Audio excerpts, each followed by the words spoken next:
ములక్కాయల భాస్కర్ నా మీద ఒక కంప్లైంట్ చేశాడు.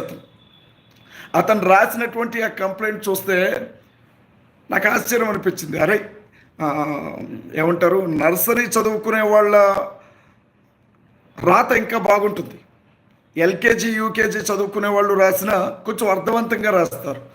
మరి ఎంత ఎంత చిచ్చోరగా, ఎంత చిల్లరగా ఆలోచించారు అని అంటే, హైదరాబాద్ సభకి రావద్దు. అసలు విషయం ఏంటో చెప్తాను మీకు. నేను హైదరాబాద్ సభకి నేను ఎందుకు రావద్దు అని అంటే, హైదరాబాద్ మహానగరంలో, సికింద్రాబాద్ మహానగరంలో దాదాపు 500 పాస్టర్ల ఫెలోషిప్లు ఉన్నాయి.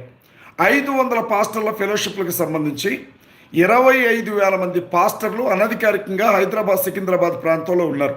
ఇక్కడ భారతీయ జనతా పార్టీకి సంబంధించినటువంటి 8 మంది ఎంపీలు ఉన్నారు. వాళ్లతో పాటుగా ఎమ్మెల్యేలు ఉన్నారు. హైదరాబాద్ ఈ నగర మహా కార్పొరేషన్లో సగం మంది కార్పొరేటర్లు బీజేపీకి సంబంధించిన వాళ్ళే ఉన్నారు. ఇక ఆర్ఎస్ఎస్, బజరంగ దళ్, విశ్వ హిందూ పరిషత్తు అనేక సంస్థలు హైదరాబాద్ చుట్టూ మేఘాలు కమ్ముకున్నట్లుగా కమ్ముకొని ఉన్నాయి.